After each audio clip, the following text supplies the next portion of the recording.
Hi all. ഇപ്പൊ നമുക്ക് പ്രധാനപ്പെട്ട കുറച്ച് അക്കൗണ്ടിങ് കൺസെപ്റ്റ് നോക്കാം. ഒന്നാമത്തെ കൺസെപ്റ്റ് ആണ് എൻറ്റിറ്റി കൺസെപ്റ്റ്. എന്ന് വെച്ചാല് ബിസിനസ്സും ഓണറും രണ്ടുപേരും രണ്ടാണ്. രണ്ടുപേരും ഒന്നല്ല. ഇപ്പൊ ഞാൻ ഒരു ബിസ്ക്കറ്റ് കമ്പനി സ്റ്റാർട്ട് ചെയ്യുകയാണ്. അപ്പം ഞാൻ വേറെ, ബിസ്ക്കറ്റ് കമ്പനി വേറെ. നമ്മൾ രണ്ടുപേരും രണ്ടാണ്. അതാണ് എൻറ്റിറ്റി കൺസെപ്റ്റ് പറയുന്നത്. രണ്ടാമത്തെ കൺസെപ്റ്റ് എന്ന് പറയുമ്പോൾ ഗോയിങ് കൺസേൺ കൺസെപ്റ്റ്. എന്ന് വെച്ചാല് ബിസിനസ് ഒരിക്കലും നിൽക്കുന്നില്ല.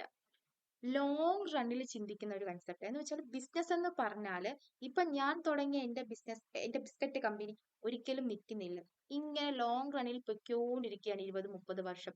ഒരിക്കലും നമ്മൾ ബിസിനസ് ഷോർട്ട് ടേം ആയിട്ട് സ്റ്റാർട്ടപ്പ് ചെയ്യാറില്ല. എപ്പോഴും ഫോക്കസ് ലോങ് റണ്ണിലാണ്. ഇന്ന ഒരു 10 വർഷം കഴിയുമ്പോൾ ഇത്രയ്ക്ക് ലാഭം കിട്ടും. അങ്ങനെയുള്ള കൺസെപ്റ്റ് ആണ് ഗോയിങ് കൺസേൺ കൺസെപ്റ്റ് എന്ന് പറയുന്നത്.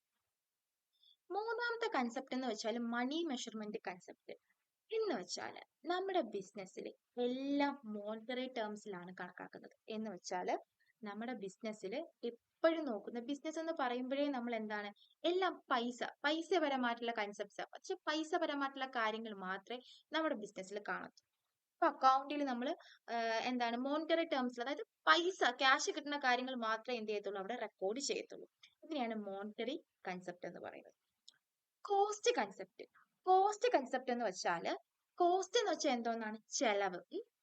ഇപ്പോ ഞാൻ എന്റെ ബിസ്ക്കറ്റ് കമ്പനിക്ക് ആവശ്യമായിട്ടുള്ള കുറച്ച് എക്വിപ്മെന്റ്സ് വാങ്ങിച്ച സമയത്ത് ആ എക്വിപ്മെന്റിന്റെ പൈസ, അതേപോലെ തന്നെ ആ എക്വിപ്മെന്റ് കൊണ്ടുവന്ന വണ്ടിയുടെ പൈസ, അതേപോലെ തന്നെ ഇറക്കുകൂലി, അങ്ങനെ എല്ലാം കൂടെ ചേർത്ത് നമ്മൾ ഒരു സാധനം വാങ്ങിച്ച സമയത്ത് നമുക്കുണ്ടായിട്ടുള്ള പൈസകൾ. അപ്പം എക്വിപ്മെന്റിന്റെ വില 50,000 ആണ്.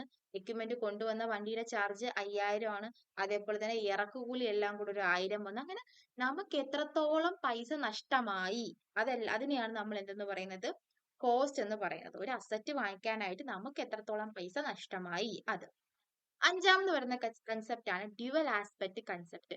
എന്ന് വെച്ചാൽ ഒരു ട്രാൻസാക്ഷൻസിൽ എപ്പോഴും രണ്ട് ആസ്പെക്ട് കാണും. ഒന്നാമത്തെ ക്രെഡിറ്റിംഗ് ആണ്, രണ്ടാമത് വരുന്നത് ഡെബിറ്റിംഗ് ആണ്. അങ്ങനെ ഒരു ട്രാൻസാക്ഷനകത്ത് രണ്ട് ആസ്പെക്ട് കാണും. ഒന്ന് നമുക്ക് കിട്ടും, അല്ലെങ്കിൽ പോകും. ഇപ്പൊ എന്ന് വെച്ചാൽ ഞാൻ എന്റെ ബിസ്ക്കറ്റ് കമ്പനിക്ക് ആവശ്യമായിട്ടുള്ള ഒരു എക്യുപ്മെന്റ് വാങ്ങിക്കുമ്പോൾ എനിക്ക് കിട്ടുകയാണ് ചെയ്തത്. അതെ, പക്ഷെ അവർക്ക് പോവുകയാണ് ചെയ്തത്. എനിക്ക് നഷ്ടമാണ് വന്നത്. ബിസ്ക്കറ്റ് വാങ്ങിച്ചപ്പോ എന്റെ കയ്യിൽ നിന്ന് പൈസ പോയി, അവർക്കാണെങ്കിൽ ആ പൈസ കിട്ടി. മനസ്സിലായോ? അപ്പം രണ്ട് ആസ്പെക്ട് ആണ് വരുന്നത്. പിന്നെ അടുത്ത വരുന്ന അക്കൗണ്ടിങ് പീരീഡ് എന്ന് വെച്ച് കഴിഞ്ഞാൽ നമ്മുടെ അക്കൗണ്ടിങ് എന്ന് സ്റ്റാർട്ട് ചെയ്യുന്നു, എന്ന് എൻഡ് ചെയ്യുന്നു എന്നുള്ളതാണ് അക്കൗണ്ടിങ് പീരീഡ് എന്ന് പറയുന്നത്. ഓക്കെ. കൺസർവേഷൻ കൺസെപ്റ്റ് എന്ന് വെച്ച് കഴിഞ്ഞാൽ അക്കൗണ്ടിങ്ങിന്റെ കുറച്ച് പ്രിൻസിപ്പിൾസ് ആണ്. എങ്ങനെ ഒരു അക്കൗണ്ടിങ് റൺ ചെയ്യിക്കണം, അല്ലെങ്കിൽ എങ്ങനെ ഏതൊക്കെ കാര്യങ്ങൾ അക്കൗണ്ട്സിൽ രേഖപ്പെടുത്തണം, അങ്ങനെയുള്ള കൺസെപ്റ്റ് ആണ് കൺസർവേറ്റിസം കൺസെപ്റ്റ് എന്ന് പറയുന്നത്. അപ്പം ഇത്രയും കൺസെപ്റ്റ് ആണ് ബേസിക് ആയിട്ടുള്ള നമ്മുടെ അക്കൗണ്ടിങ്ങിന്റെ കൺസെപ്റ്റ് എന്ന് പറയുന്നത്.